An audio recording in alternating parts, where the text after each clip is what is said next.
नमस्कार दोस्तों, Mithilanchal express channel में आप सभी का एक बार फिर से बहुत बहुत स्वागत है। दरभंगा मेडिकल कॉलेज के MBA प्रथम वर्ष के छात्रों ने मंगलवार को क्लासरूम एवं आवास की व्यवस्थाओं को लेकर प्रदर्शन किया।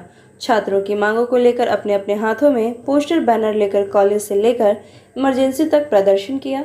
छात्रों इन्हें पढ़ने एवं रहने की व्यवस्था और DMCH के पुनर्वास की मांग को लेकर प्रदर्शन किया। वहीं प्रदर्शनकारियों ने बताया कि एम्स के लिए चिन्हित जमीन पर से एनाटॉमी, फिजियोलॉजी व बायोमेट्रिक विभाग को दूसरी जगह शिफ्ट करना है, लेकिन अभी तक इसके लिए कोई व्यवस्था की नहीं शुरुआत हुई है। इसके कारण प्रथम बैच 120 छात्रों को परेशानी बढ़ गई है।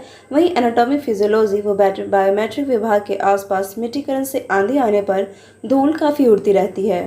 छात्रों ने यह भी बताया है कि मिट्टी भराई के कारण क्लासेस जाने के दौरान धूल से चलना मुश्किल हो जाता है। वहीं साथ ही क्लासरूम में भी धूल भर जाता है और जब बारिश आती है तो कीचड़ होने से छात्र छात्राएं को गिरने की भी संभावना बनी रहती है।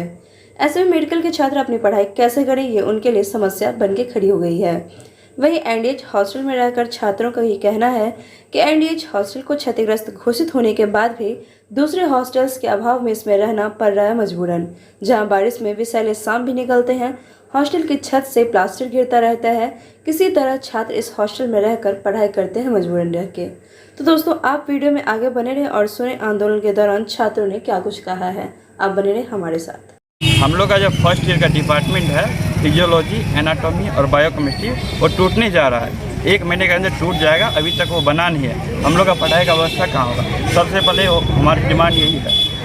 कल आप लोगों ने आंदोलन किया था, इस पर कोई प्रतिक्रिया आई है? प्रतिक्रिया अभी तक तो नहीं आई। तो आप लोग आज स्ट्राइक पर चले गए? जी, OPD बंद है। कितने दिनों तक बंद रखेंगे? अभी जब तक हमारी मांग पूरी नहीं होती। क्या डिमांड आप लोगों का और क्या है? और डिमांड है हम लोग का यही है, जो रहने की व्यवस्था हॉस्टल जर्जर हालत में है, उसको मतलब सही किया जाए हॉस्टल को। और बारिश का पानी पूरा हॉस्टल में भर जाता है। जब बारिश होती है 1-2 घंटे भी, तो पूरा पानी जम जाता है हॉस्टल में। और सांपों भी मतलब खिड़कियों की भी पूरा टूटा हुआ, उसमें सांपों निकलता उससे। आपका क्या नाम हुआ? मेरा नाम गणेश कुमार।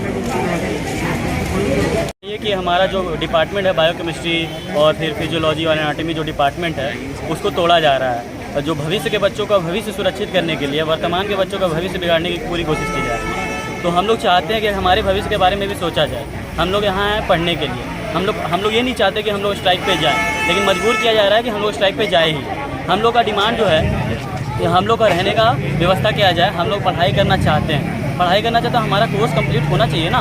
फर्स्ट ईयर में आए हैं तो हम लोग को पढ़ना है। सबसे पहला मुद्दा है कि हम लोग को पढ़ना है। लेकिन हमारा जो बिल्डिंग है जहाँ हम लोग पढ़ने जा रहे हैं, उसका हालत तो पहले से ख़राब है। तो उसको बनाने की जगह उसको तोड़ा जा रहा है। तो उसको तोड़ने की बजाय अगर उसको तोड़ा जा ही रहा है, जिस मकसद से तोड़ा जा रहा है, अगर उस मकसद को ज़्यादा इंपॉर्टेंट दिया जा रहा है, तो हम लोग के लिए भी एक बिल्डिंग बना ही दिया जाए। तो जब तक हम लोग का बिल्डिंग नहीं बनता है, तब तक उसको तोड़ने का क्या मतलब बनता है? तो आप लोग कितने दिनों तक स्ट्राइक पर रहेंगे? जी, हमारी तो मतलब लगातार स्ट्राइक चलती रहेगी। OPD आज के लिए बंद है। धीरे धीरे क्रमबद्ध तरीके से हम लोग अपना स्ट्राइक को आगे बढ़ाते रहेंगे। क्या